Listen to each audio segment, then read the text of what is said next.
सुस्वागतम. मुरांबा मालिकेच्या आजच्या भागामध्ये आपण पाहणार आहोत की आता सर्व मुकादम हे अक्षयला घेऊन हॉस्पिटलमध्ये आलेले असतात. बाहेर बसलेले असताना लगेचच सीमा म्हणते की अरे अभ्या, त्या गाडीचा आणि माणसाचा काही पत्त्या लागला का? तर अभ्या म्हणतो की नाही अजून. आनंद म्हणतो की पोलीस चौकशी करतायत. तेव्हा रागाने आई आजी म्हणते की त्याला सोडायचं नाहीये. ते ऐकून रेवाला मोठा धक्का बसतो. तेव्हा रडतच रेवा पटकन आजीसमोर बसत म्हणते की आई आजी, आपला अक्षय लवकर बरा होईल ना. तर आता इकडे अक्षयला ऑक्सिजन लावलेला असतो आणि अक्षयला सलाईन चालू असतं. तर इकडे रमा ही आता दरवाजाकडे अक्षयची वाट बघत थांबलेली असते. त्यानंतर पाठीमागून कावेरी येत रमाला समजावते. तर रमा गणपती बाप्पाला दिवा लावते आणि म्हणते की देव बाप्पा यांना सुखरूप ठेव आणि यांच्या मनात माझ्याविषयी काहीच भावना नसतील का. रमा म्हणते की मला समजलंय, पण हे जरी माझ्यापासून लांब असले तरी त्यांना सुखरूप ठेव देवा तू. इकडे आता डॉक्टर येऊन हे अक्षयला तपासतात आणि नर्सला सर्व इन्स्ट्रक्शन देतात.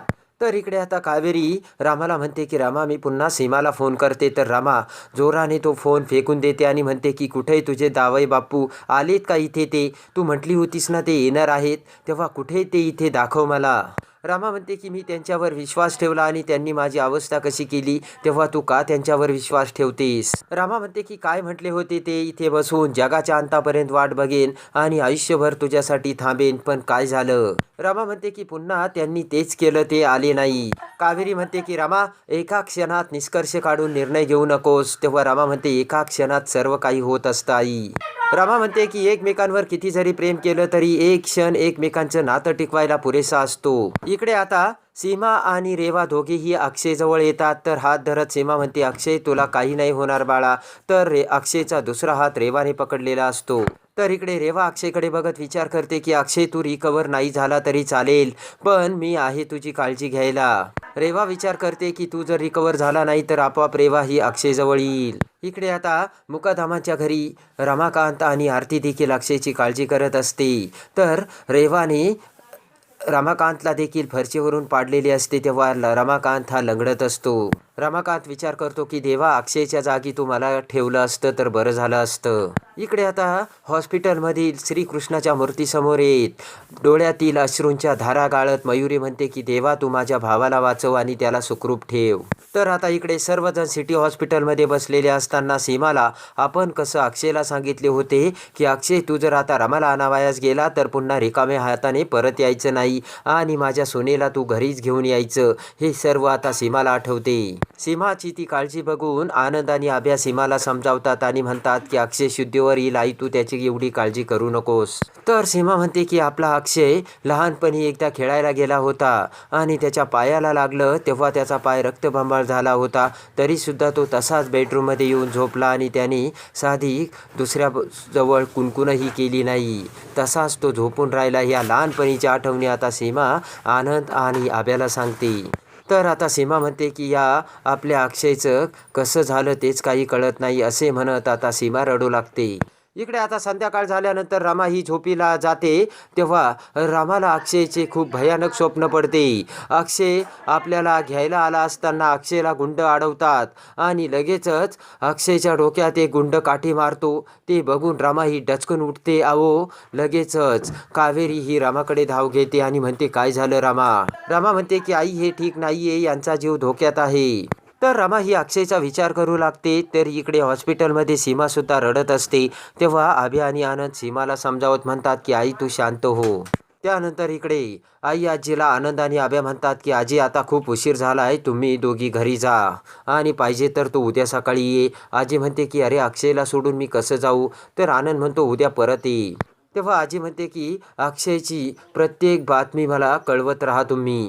तर आई आजी आणि सीमा घरी जातात. तेव्हा अभ्या म्हणतो की हे काय होऊन बसलंय आनंद दादा, आणि मला एक सांग ना, रमासाठी एवढं करण्याची काही गरज होती का अक्षयला? तर लगेचच सर्व जाता क्षणी अभ्या आनंदला म्हणतो की सकाळी ज्या वेळेस हा अपघात झाला त्याच्या अगोदर आमच्यामध्ये वाद झाला आहे. तर आनंद म्हणतो की काय सांगतोय अभ्या? तेव्हा अभ्या अक्षयला बोललेला असतो की तुमचे हे जे काही भांडणं वाद विवाद चाललंय ना, ते थांबवा, कारण रमा अक्षय यांच्याशिवाय घरात दुसरेसुद्धा माणसे राहतात. हे आता अभ्याचे बोलणे अभ्या आता आनंदला सांगतो.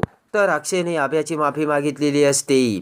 अक्षय म्हणतो की माझ्यामुळे जर तुम्हाला काही त्रास झाला असेल, तुम्ही हर्ट झाला असेल तर मला माफ करा. हे सर्व आता अभ्या आनंदला सांगतो आणि हे सर्व माझ्यामुळे झालंय असे म्हणत अभ्या आता आनंदच्या मिठीत येऊन रडू लागतो. आनंद अभ्याला समजावत म्हणतो की अरे भावात भांडणं नाही होत का, तू एवढं मनाला लावून घेऊ नकोस. तर आनंद म्हणतो की पण असं कसं गाडीने अक्षयला उडवलं, ही तर खूप क्रिटिकल क्रिमिनल केस आहे. तेवढ्यात सीमा पाठीमागून तिथे येत म्हणते की आपण त्या माणसाला सोडायचं नाही बरं का. सीमा म्हणते की आपण त्या माणसाला शोधून पोलिसांच्या ताब्यात देऊया.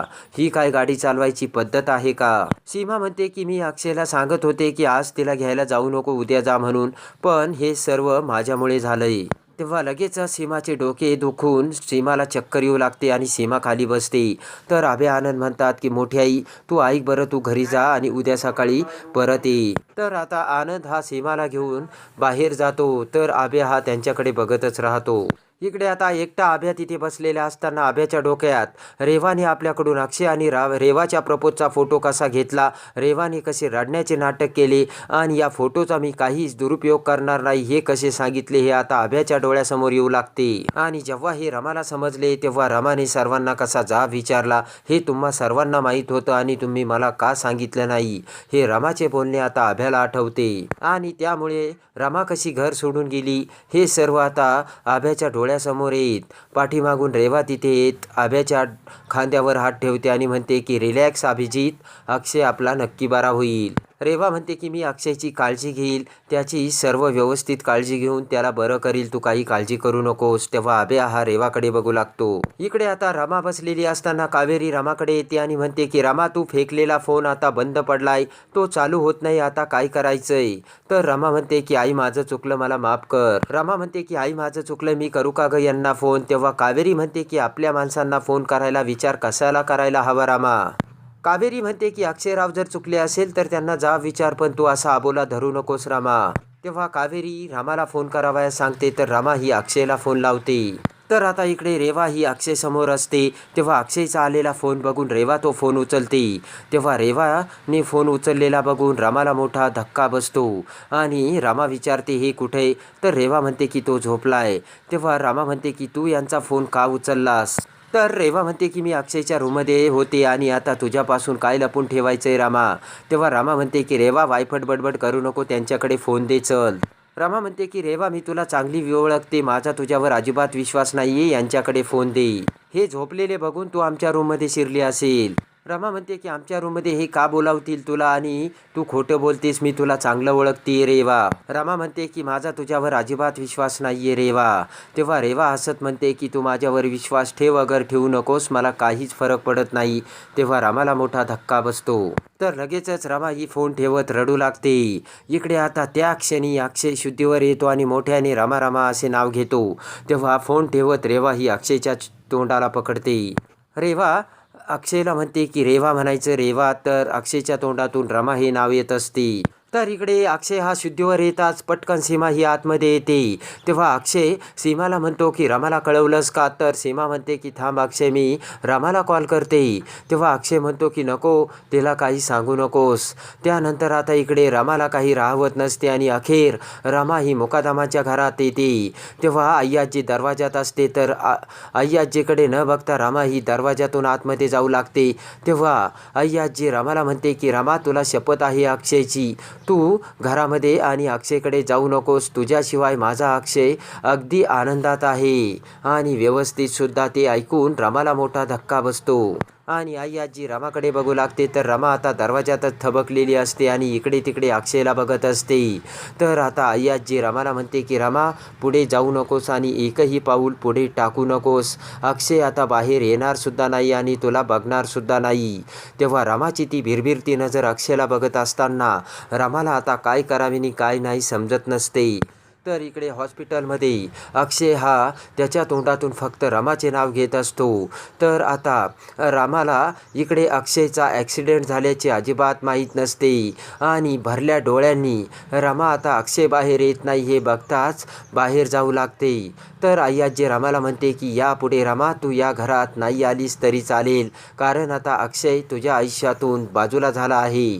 तेव्हा रमा म्हणते की आय्याजी रमा आणि अक्षय हे नाव एक एकमेकांसाठी बनलेले आहेत आणि आम्ही 7 जन्म एकमेकांपासून बाजूला जाऊ राहूच शकत नाही. एक जन्म सोडा पण 7 जन्माने नीतीने आम्हाला एकत्र आणले आहे. तेव्हा ते शब्द ऐकताच आजीला मोठा धक्का बसलेला असतो. तर रमाला आता अक्षयचा अपघात झाल्याचे कळताच रमा ही हॉस्पिटलमध्ये येऊन अक्षयची कशी काळजी घेते आणि गैरसमज दूर करून रमा आणि अक्षय कसे एकत्र येतात हे बघण्यासाठी आणि मुरंबा मालिकेच्या डेली अपडेटसाठी आपल्या चॅनलला लाईक करा, सबस्क्राईब